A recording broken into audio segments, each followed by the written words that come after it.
There comes a point, sometimes in the midst of chaos, sometimes in the quiet, just before sleep, when a person notices something strange, not in the world outside, but within themselves.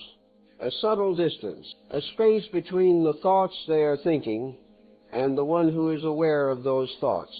Most brush past this moment without seeing its meaning.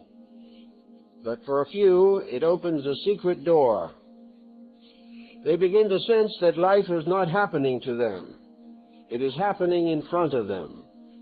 That there is something within which does not move, does not react, yet sees everything with perfect clarity. It is not the mind. It is not the voice in the head. It is the silent observer. And it has been there all along. There is a peculiar restlessness that hums beneath the surface of our daily lives.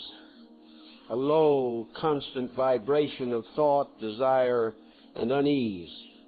We have come to mistake this movement for life itself, believing that to be alive is to be endlessly occupied. The world around us reinforces this illusion. Screens blink, voices compete, ideas multiply, and the mind becomes a crowded marketplace. We move from task to task, emotion to emotion, without ever stopping to notice that something within us is watching. In this noise, the watcher is forgotten. The silence from which our being once drew strength has been buried beneath 1,000 forms of mental agitation. We are like rivers that have forgotten their source, flowing endlessly yet never resting in the still lake from which they were born. If one listens carefully to the mind, one hears not the song of clarity, but the clamor of contradiction. Each thought argues with another, each desire fights for dominance, each fear whispers that peace is impossible until something else is achieved, gained, or secured. This constant warfare of thought creates the illusion of necessity, as though we must always be thinking, always be reacting, always be becoming, and yet beneath this endless noise there lies a quiet awareness that never moves, never changes, never argues. It is a silent observer. It watches as the storm passes over the sea of consciousness, untouched by the winds that disturb its surface. But in our modern condition, we seldom remember it, for we have been trained to find value only in activity. We measure our worth by motion. To stop, even for a moment, feels like failure. We say we are doing nothing when we are in fact witnessing everything. The paradox of our age is that we have gained mastery over the outer world, but lost intimacy with the inner one. We know how to command machines, build cities, reach distant planets, and yet we tremble when asked to sit quietly with ourselves. The mind, unobserved, becomes its own tyrant. It tells us stories of importance and danger, seducing us with pleasure and haunting us with memory, until we can no longer tell where we end and our thoughts begin. This is the tragedy of the modern mind, that it speaks endlessly but never listens. To awaken the silent observer within, one must first recognize the depth of this noise, not as an enemy, but as a teacher. The noise of thought reveals the degree of our unconsciousness. It shows how far we have strayed from our own center. Each reaction, each irritation, each wave of anxiety is an invitation to see, not to fix, not to suppress, but simply to see. Awareness begins with the courage to watch without judgment. Yet in a world addicted to opinion, judgment feels like breathing. We do it without knowing. To stop judging is to enter another dimension of being, one that feels foreign to the restless ego, but natural to the soul. Have you ever noticed that between two thoughts there is a brief interval of stillness? It is subtle, fleeting, yet profoundly real. In that moment, The mind ceases its chatter, and something purer is present. A quiet light, uncolored by memory or expectation. That light is the doorway to the silent observer. We overlook it because it asks nothing of us. It offers no excitement, no sensation, no drama. But in its quiet gaze lies the secret of freedom. The modern mind, obsessed with doing, cannot imagine that seeing alone could be transformative. Yet all true transformation begins with seeing, not the seeing of the eyes, but the seeing of awareness itself. As long as we remain lost in the noise, we mistake our thoughts for ourselves. We say, I am angry, I am afraid, I am happy, yet the truth is simpler. There is anger, fear, happiness, and there is one who sees them arise and pass. The observer is not angry or afraid. It is pure witnessing, but because we have been trained to identify with the movement of emotion, we lose contact with this witnessing presence. We live as fragments, chasing wholeness. The task, therefore, is not to silence the mind by force, but to remember the one who hears it.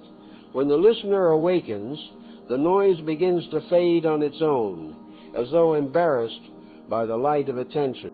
To hear the mind is the first step toward freedom from it. Sit in silence and listen as though you were listening to rain. Do not argue with the thoughts. Do not push them away. Let them come and go as clouds across the sky. With time, something miraculous begins to occur. A sense of distance grows between the watcher and the watched. You begin to feel that the thoughts are not yours. They are movements within consciousness, no more personal than the wind that passes through the trees. And in that discovery, that you are not the noise, but the awareness of it, the first doorway opens. The modern mind resists this discovery because it cannot control it. Control belongs to the realm of thought. Witnessing belongs to the realm of being. The one who witnesses cannot be manipulated, for it is beyond the mind's reach.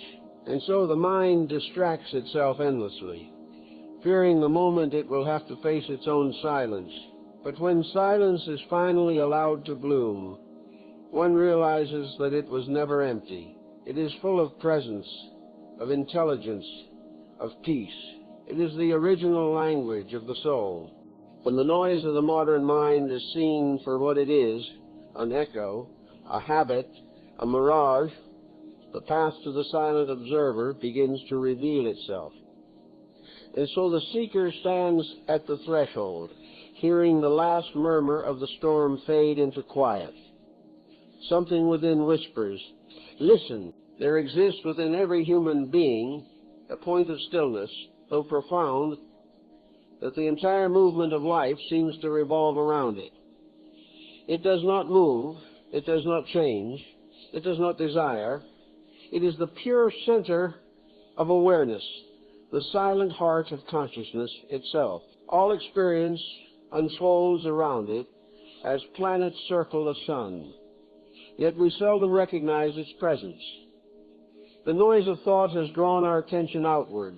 We live at the circumference of our being, pulled by the gravity of appearances, while forgetting the radiant stillness at the core.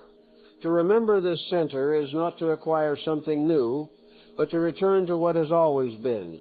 Close your eyes for a moment and sense that you are here. Before thought names, before memory defines, before emotion colors the moment you are. That sense of simple existence, wordless and clear, is the beginning of awakening to the observer. The observer is not something separate from you.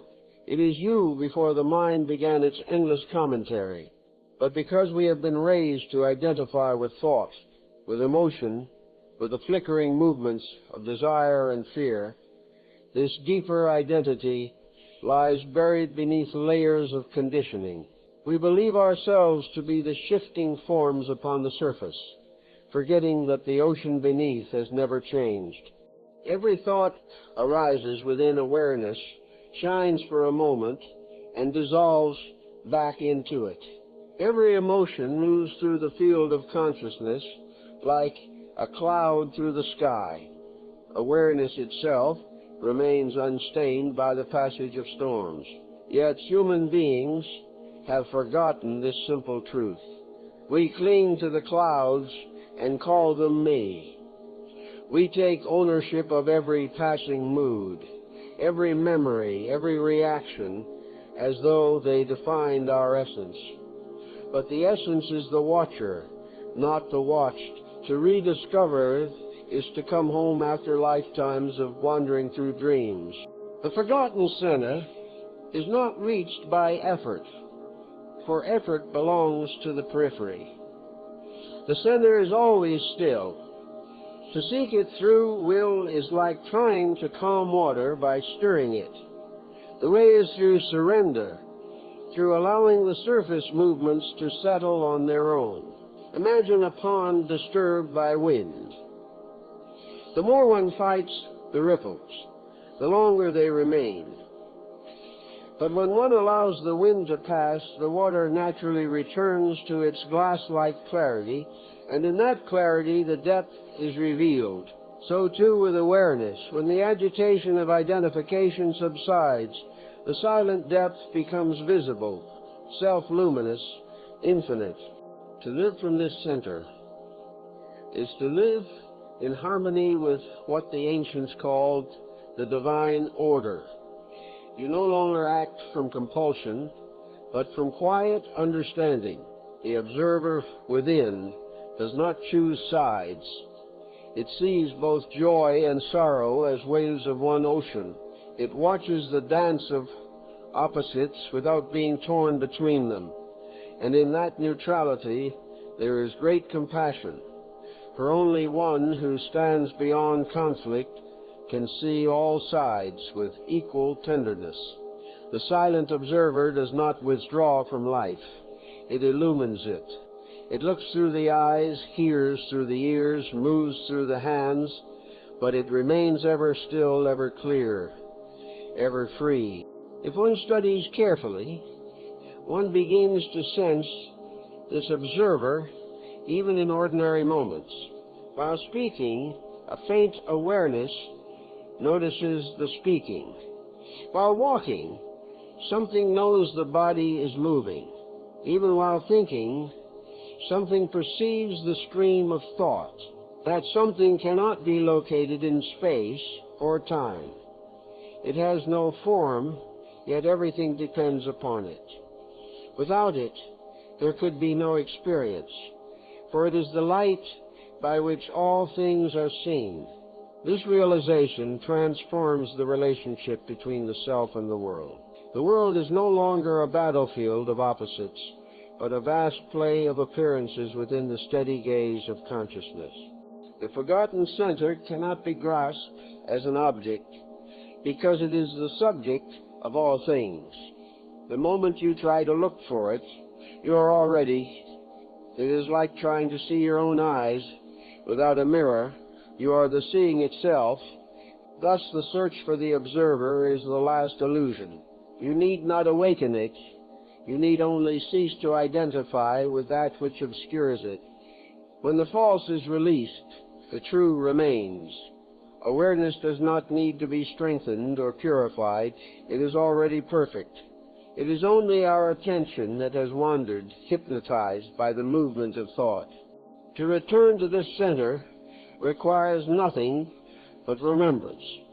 Remember that you are not the noise, not the drama, not the fear. Remember that behind the restless surface there is an infinite calm, watching, waiting, silently embracing all that arises. In moments of beauty, it rejoices. In moments of pain, it holds steady. In all seasons of the soul, it remains the same. The mystics called it the inner sanctuary, the indwelling light, the witness of all worlds. It has been called by many names, yet it needs none, for it exists before language. And when, through stillness and gentle attention, you begin to dwell again in this forgotten center, something miraculous occurs. Life ceases to feel fragmented. You sense that every event, pleasant or painful, has been part of the same great unfolding. You see that the self you once defended so fiercely was only a passing shadow across the face of eternity. In its place, a deep humility arises, not as an effort, but as a natural fragrance of awareness itself. You bow inwardly, not to an authority, but to the sacredness of existence as it is. From this center, perception becomes pure. You no longer look at the world through the haze of judgment. You see clearly, and in seeing clearly, you act rightly. This is the mystery. Awareness alone heals. There is no need for complex philosophies or rigid disciplines when one has rediscovered the silent witness, for in that awareness all confusion dissolves, all striving ceases, and life becomes a flow of understanding. And yet the journey does not end with this remembrance. To know the center is one thing. To remain there amid the turbulence of daily life is another.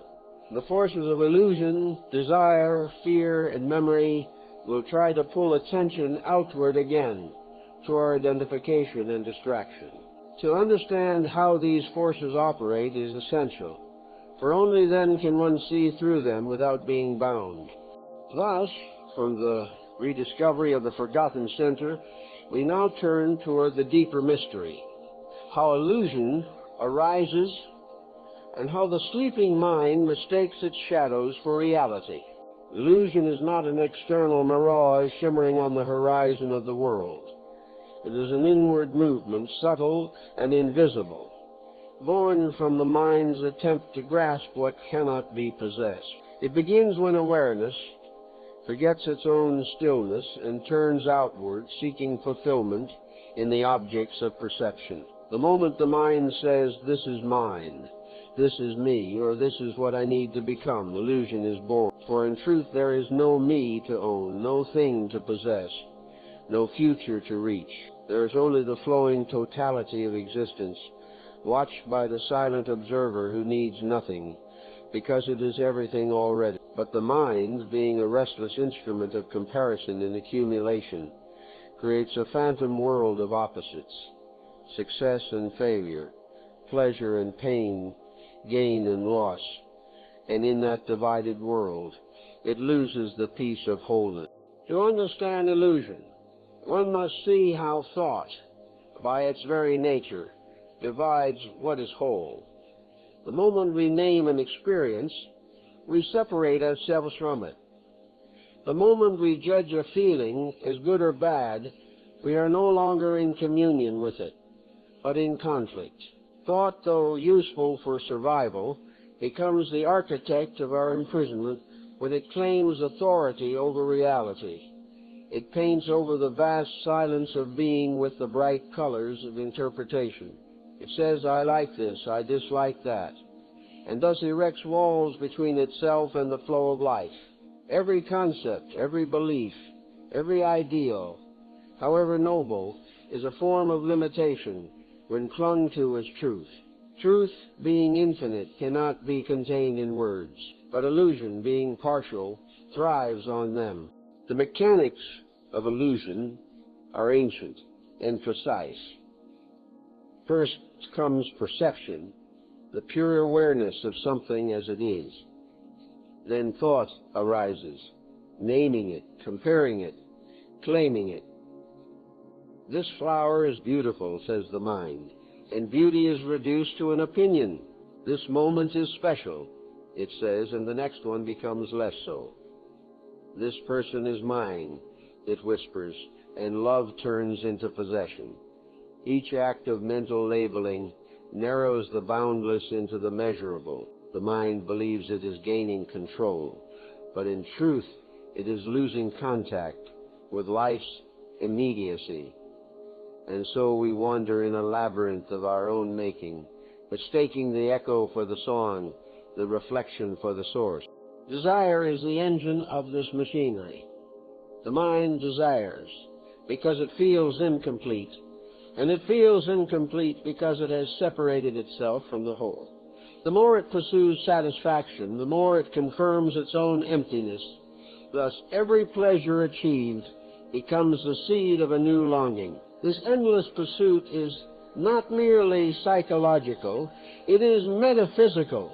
The soul, forgetting its origin in stillness, tries to find eternity in time. But time, being the field of becoming, can never offer the peace of being. The observer watches as the self chases its shadows, endlessly seeking rest in motion. Fear, too, sustains illusion. Fear arises from identification with the body, with the image, with the future. Once we believe that what we are can be lost, we begin to live in defense.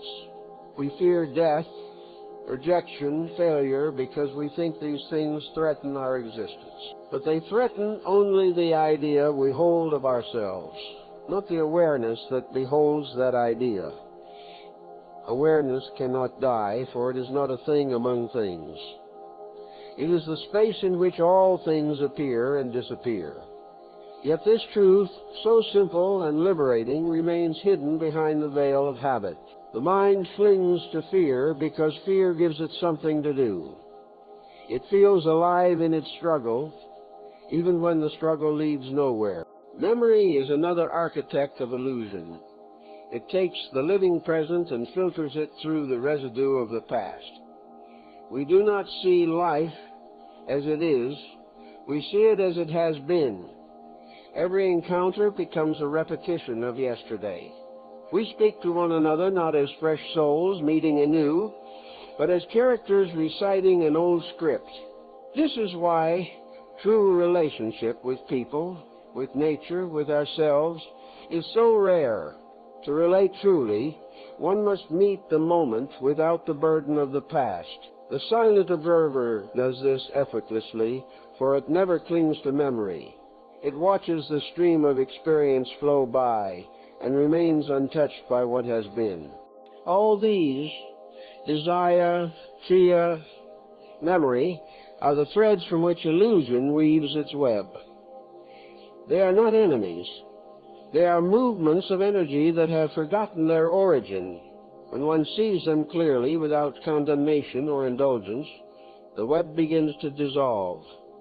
Seeing is the unraveling. The light of attention exposes illusion not through struggle, but through understanding. Just as darkness cannot resist the rising sun, illusion cannot survive the gaze of awareness. Yet the mind resists such seeing, for it fears its own transparency.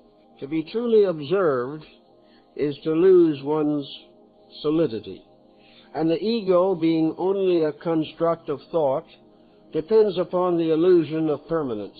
That is why the spiritual path feels at times like dying. Not the death of the body, but the death of identification. What dies is not the self, but the false belief in separateness. And as that illusion dissolves, the world remains but seen anew, luminous, free of distortion. When one truly understands the mechanics of illusion, life becomes an ever-unfolding revelation. You see the play of desire, fear, and memory as natural movements within consciousness, not as personal chains. You no longer resist them, you watch them, and in watching, their power diminishes. The observer does not destroy illusion, it outshines it. Just as the stars fade when the sun rises, so do the false identities vanish when awareness awakens fully. In this seeing, the soul begins to turn inward again, toward its origin, drawn not by effort, but by the magnetic pull of truth. The outer world loses its hypnotic hold, and silence becomes sweet once more. But how, one may ask, does one live in that silence while still moving through the noise of the world? How can the observer remain awake in the midst of thought, emotion, and action? To answer this, we must now turn to the art of still observation, not as an idea, but as a living practice. For only in direct experience can the silent witness be known, not as a concept, but as the very ground of being. There is a moment when one grows weary of searching, weary of explaining, weary of trying to fix the endless turbulence of the mind. That weariness is not weakness. It is wisdom beginning to stir. It is the soul realizing that no amount of mental effort can bring silence, that no technique of control can reveal the eternal observer.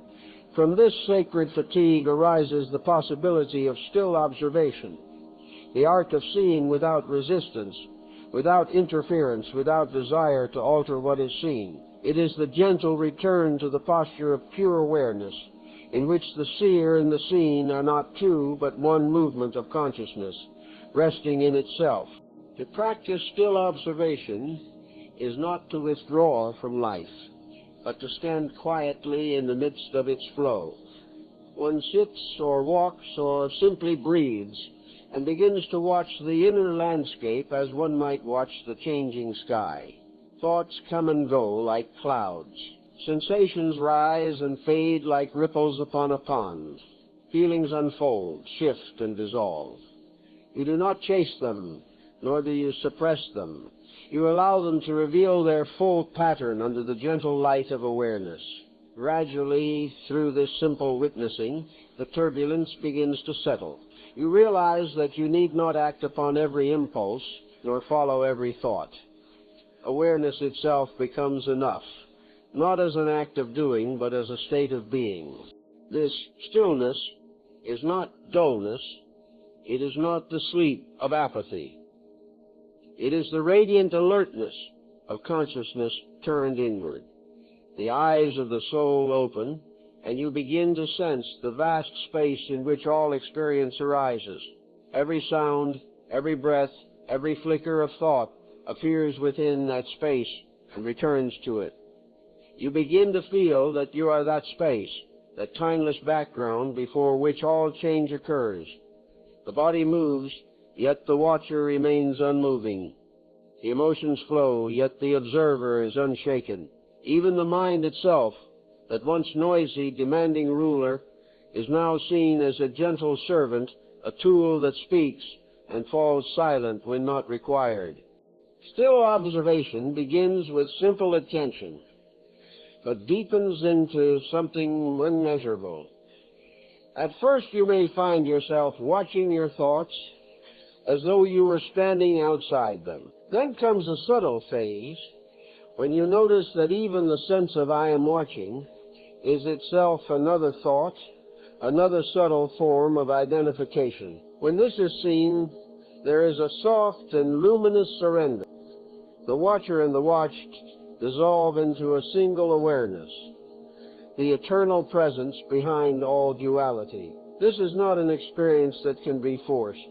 It comes when effort ceases entirely, when one abides in total receptivity, as open as a clear sky after rain. The ancient sages spoke of this as the pathless path. No method can lead to it, because the seeker and the sought are one.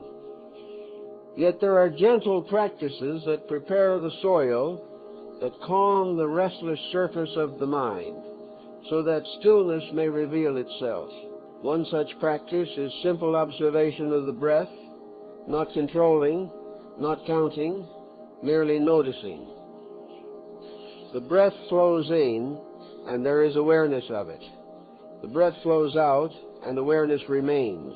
Between these two movements, there is a tiny pause, a moment of absolute stillness, where awareness stands naked, unadorned by thought. To dwell in that pause is to touch eternity. Another way is to listen, truly listen, to the sounds around you Do not label them or trace their source. Simply hear.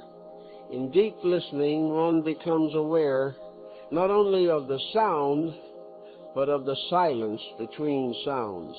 That silence is not the absence of noise. It is the living presence of awareness itself. The same principle applies inwardly. Between two thoughts, between two emotions, between two acts of will, there is a silent interval. That interval is the doorway to the observer. Rest there again and again until the habit of being caught in movement begins to fade. In still observation, the key is non-interference. The moment you try to achieve silence, the mind becomes noisy with effort. The moment you resist an emotion, you strengthen it. But if you simply allow what is, if you remain present as the witness of all inner and outer phenomena, then transformation begins naturally. The light of awareness is alchemical. It purifies without struggle. When anger arises, and you watch it without identifying, you begin to feel its energy lose its sting. When fear arises, and you do not run, its shadow dissolves into understanding. When pleasure arises, and you do not cling, joy becomes deep and steady. In time, this quiet seeing spreads beyond moments of meditation. It enters daily life like fragrance entering air. You find yourself watching even as you speak, even as you act, even as the world unfolds around you. The witness does not interfere. It simply is. Through it, a new intelligence operates. Not the intelligence of calculation, but of presence. Decisions arise from clarity rather than compulsion. Compassion flows without effort. The simplest actions, walking, washing, eating, become sacred rituals of awareness. Some fear that such stillness might lead to detachment or indifference, but true stillness is alive with love. When you observe without judgment, you begin to see the beauty in all things, even in their imperfection. The silent observer does not exclude, it embraces. It sees that everything, from the trembling of a leaf to the sorrow of a human heart, is part of the same vast movement of life. This inclusiveness is the essence of compassion. For when one perceives without division, one can no longer harm. The practice of still observation is therefore not a withdrawal from the world, but a transfiguration of our relationship with it. We cease to live as prisoners of reaction and begin to move as instruments of harmony. Life continues, joy and sorrow, success and loss, but within the spacious field of awareness, these no longer disturb the inner peace. One learns to move through the world as the wind moves through the trees, touching everything, clinging to nothing. And as still observation deepens, a subtle shift takes place. The observer who once watched begins to dissolve into the observation itself. The line between subject and object, between self and world, grows faint until it vanishes. What remains is pure consciousness, timeless and whole, in which the dance of life continues without a dancer. This is not the end of living, but its true beginning. From this ground of silence, a new mode of being flowers, one no longer bound by effort or desire, but moved by the quiet rhythm of divine intelligence. This is the rebirth of true consciousness, the awakening of the soul to its own eternity within time. There comes a moment in the journey of silence when the observer, long dormant beneath the waves of thought, begins to awaken as pure consciousness itself. It is not an awakening of drama or vision, but of clarity, a gentle dawning rather than a thunderclap. The mind does not vanish, nor do emotions cease to move. But something is changed at the root. Awareness no longer mistakes itself for its reflections. What was once a flickering light behind the curtain of the self now stands revealed as the very substance of being. One sees that consciousness was never absent, only unnoticed.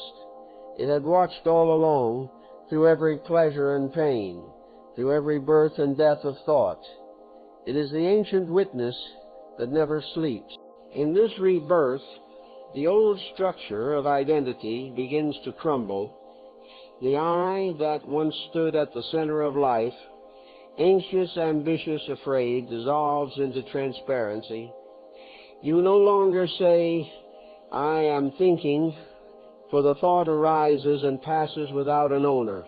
You no longer say, I am suffering, for pain too becomes an object within awareness, like a wave seen from the shore.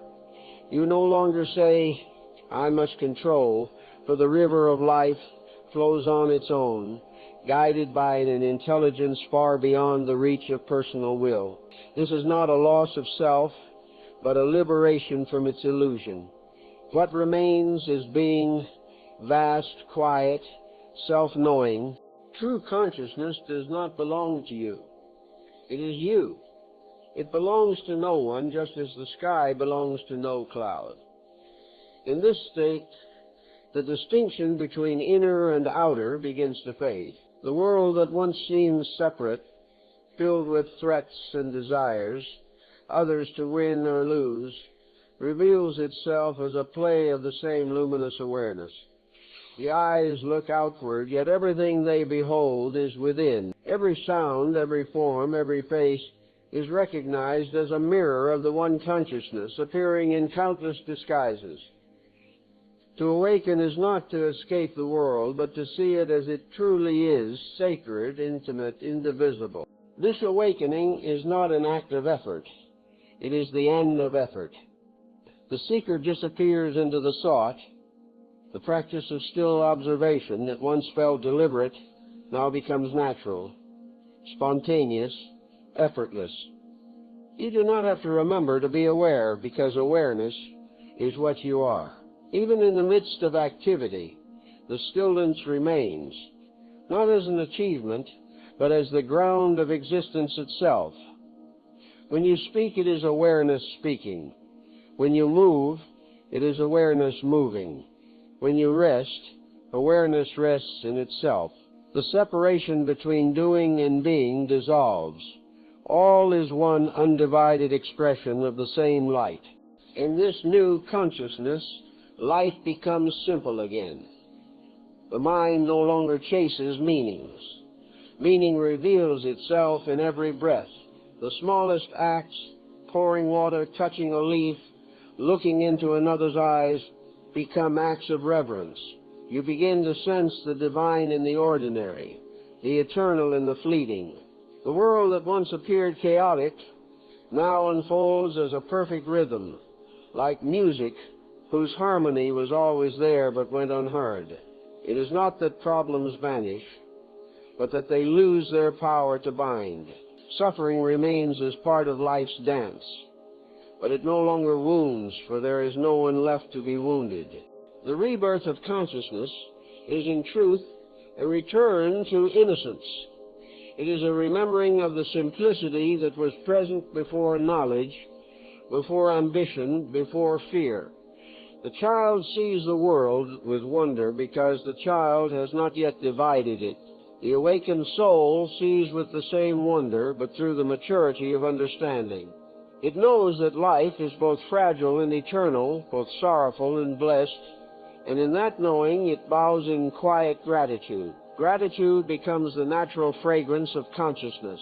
It flows not towards something, but from something, from the recognition that existence itself is grace. This awakening also transforms action. No longer compelled by desire or fear, action becomes pure, not reaction, not calculation, but a spontaneous movement of intelligence responding to the needs of the moment. It is effortless because it arises from wholeness, not from lack. One does what is right without thinking about rightness, speaks truth without rehearsing it, helps without seeking reward. In such action, the universe moves through you, as through an open channel. The boundaries between self and service disappear. The wave realizes it is the sea. The reborn consciousness does not withdraw from the world, yet it is not of it. It lives among people, works, loves, suffers, and yet remains inwardly untouched. This detachment is not coldness, but freedom. The awakened being can fully embrace life because nothing threatens their essence. Death itself loses its sting, for one has seen that what dies is not the watcher, but only the form through which it watched. The observer was never born and can never perish.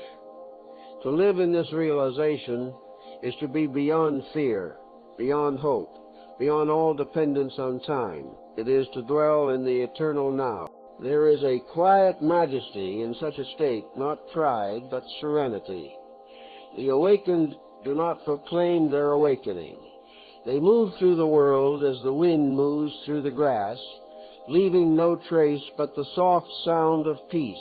They may teach or remain silent. It matters little, for their very presence radiates harmony. Others may not understand them, yet feel comforted by their calm. This is how true consciousness heals the world, not by argument, but by vibration, by the invisible transmission of stillness. And yet, this awakening is not an end, but a beginning. For when the observer is fully awake, the next movement of the soul is towards service, not service as duty, but as love expressing itself through being. Awareness that has realized its unity cannot help but overflow in compassion. Just as a flower releases its scent naturally, the awakened consciousness begins to bless the world simply by existing. The world is seen not as a place to escape, but as a field of divine expression. To serve within it becomes joy, not burden. Thus, from the rebirth of consciousness arises a new way of living, a life guided not by will, but by wisdom, not by fear, but by freedom. To live this way is to be in continuous prayer, though no words are spoken. Every breath becomes sacred. Every act becomes meditation. The outer world remains the same, yet everything shines with the quiet light of awareness. And when this state of awakened being has become steady, another revelation dawns, that even the witness itself, the one who sees all, is not separate from what is seen. There is only the one, beyond subject and object, beyond observer and observed, to the radiant stillness in which all opposites dissolve. It is toward that final illumination that our path now leads into the sacred silence, where the soul, having remembered its eternity, rests as the eternal witness of all that is. There comes a point when even awakening must dissolve into something deeper, when the quiet awareness that once observed life as if from a distance begins to merge with the very pulse of existence. It is no longer the observer and the observed, no longer the seer and the seen, but a single radiant field in which all opposites fade like stars at dawn. This is the radiance of the silent witness, the final flowering of the path, where consciousness, freed from all identification, shines simply as itself. There is no longer a journey, no longer a goal, no longer a seeker searching for peace. There is only peace, boundless, luminous, self-sustaining. This radiance is not a light of the eyes, but of the soul. It does not cast shadows, for it is not opposed to darkness. It includes darkness as part of its wholeness, as the night includes the stars. In this state, one sees that every movement of existence, from the smallest trembling of a leaf to the birth and death of worlds, is but a single breath of the eternal. The witness, which once seemed still and separate, is now known to be the very substance of all motion. Stillness and movement are one. Silence and sound are one. Life and death are one continuous act of divine expression. When this realization dawns, all fear falls away, for there is nothing left outside of oneself to fear. One understands that nothing has ever been lost, and nothing can be taken away. Every joy, every sorrow, every fleeting moment was never separate from the infinite. The river has found its source, and the source is everywhere. Even the sense of I am aware fades into pure being. For who remains to claim awareness when all boundaries have vanished? What remains is simply awareness aware of itself, vast, formless, immeasurable. This radiance is not something gained. It was always there, hidden behind the veil of becoming. It is the same presence that looked out through your eyes when you were a child, the same quiet consciousness that watched your thoughts last night, the same awareness that will remain when the body and mind have fallen away. To discover it, it is to realize that you were never the traveler, never the dreamer lost in time, but the eternal witness in whom time itself arises and passes. The soul, having wandered through countless forms, rests at last in the peace of its own immensity. In this realization, life becomes unspeakably simple.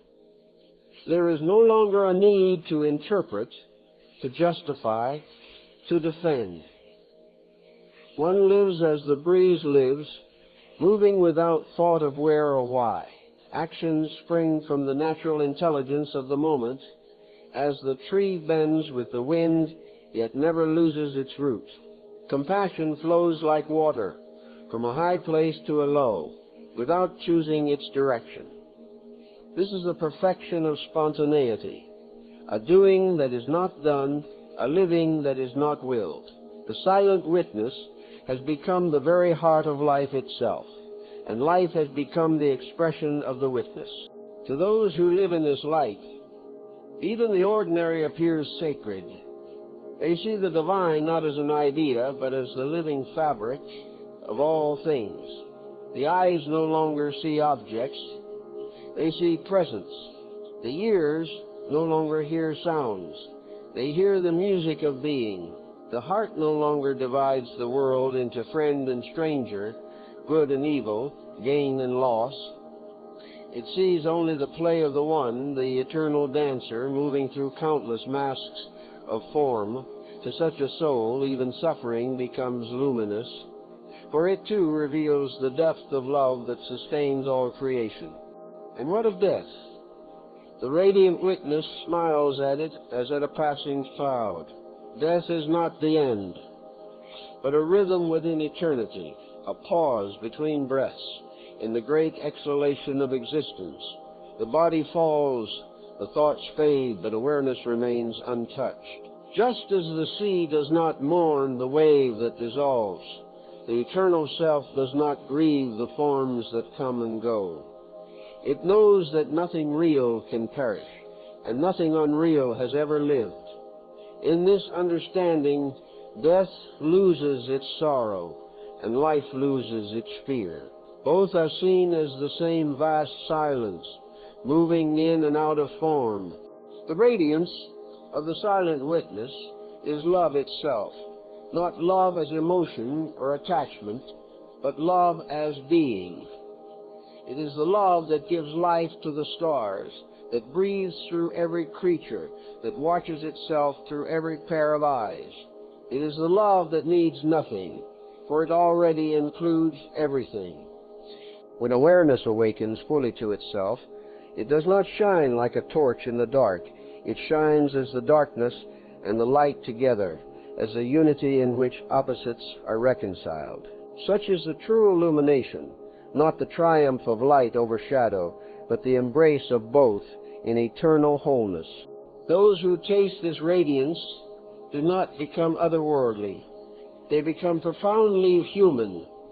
Their laughter is simple, their silence deep, their presence healing. They move through life gently, as though each step touched eternity, for indeed it does. They do not teach with words. Though words may come, they teach by being. To be near them is to feel the stillness that pervades all things. Their peace is not their own. It is the peace of the silent witness, shared freely with all. And what remains to be said, after all words have fallen silent?